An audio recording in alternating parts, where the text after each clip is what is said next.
আপনারা দেখছেন বার্তা এক নজর। হুগলি জেলায় নাবালিকা নিখোঁজ ও বাল্যবিবাহ নিয়ে উদ্বিগ্ন জাতীয় মহিলা কমিশন। হুগলি জেলায় গত কয়েক মাসে শতাধিক নাবালিকার নিখোঁজ হওয়ার পাশাপাশি স্কুল পড়ুয়া কিশোরদের বাল্যবিবাহের ঘটনা বেড়ে চলায় উদ্বেগ প্রকাশ করেছে জাতীয় মহিলা কমিশন। এই পরিস্থিতি মোকাবিলায় প্রশাসনিক উদ্যোগ নিতে আজ হুগলি জেলা প্রশাসনিক ভবনে এক গুরুত্বপূর্ণ বৈঠক অনুষ্ঠিত হয়।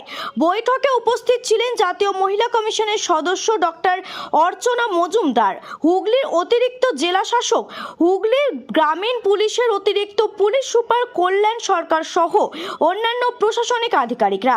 বৈঠকে ডক্টর অর্চনা মজুমদার জানান, হুগলি জেলার বিশেষ করে গ্রামীণ অঞ্চলে নাবালিকা কিশোরীদের নিখোঁজ হওয়ার সংখ্যা ক্রমশ বাড়ছে, যা অত্যন্ত উদ্বেগজনক। পাশাপাশি আরামবাগ মহকুমায় স্কুল পড়ুয়া মেয়েদের বাল্য বিবাহের প্রবণতাও বাড়ছে।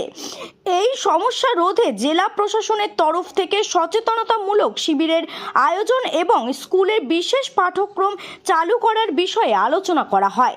জাতীয় মহিলা কমিশনের তরফ থেকে তিনি জোর দিয়ে বলেন, গত 2 মাসে হুগলি জেলায় 800-এরও বেশি বালিকা নিখোঁজ হয়েছে, যা অত্যন্ত গুরুতর বিষয়। এই ঘটনা প্রতিরোধে প্রশাসনকে আরও কঠোর পদক্ষেপ গ্রহণ করার আহ্বান জানান তিনি। রিকভারি হয়েছে। এটা আজকের নয়, এটা বরাবর চলে আসছে, গত 2 বছর বেড়েছে এবং বাড়ার জন্য আমরা উদ্বিগ্ন।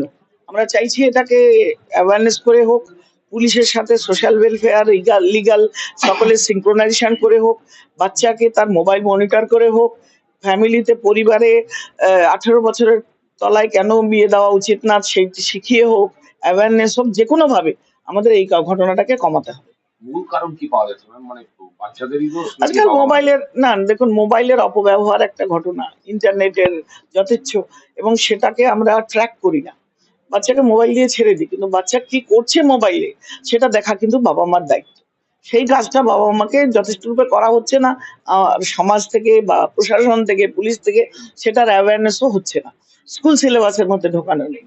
বাচ্চাদের হাতে যন্ত্র দিয়ে আপনি যদি তাকে ট্র্যাক না করেন, ভুল তো হবেই, ভুল হচ্ছে, কিন্তু সমাজ এগিয়ে চলেছে, পৃথিবী এগিয়ে চলেছে। আমরা তো আর আটকে থাকতে পারি না যে বাচ্চার হাতে মোবাইল দেওয়া যাবে না। নিশ্চয়ই দেওয়া যাবে, কিন্তু তাকে শেখাতে হবে যে তুমি 18 বছরের আগে বিয়ে করলে তোমারই ক্ষতি, এই জিনিসটা আনতে হবে।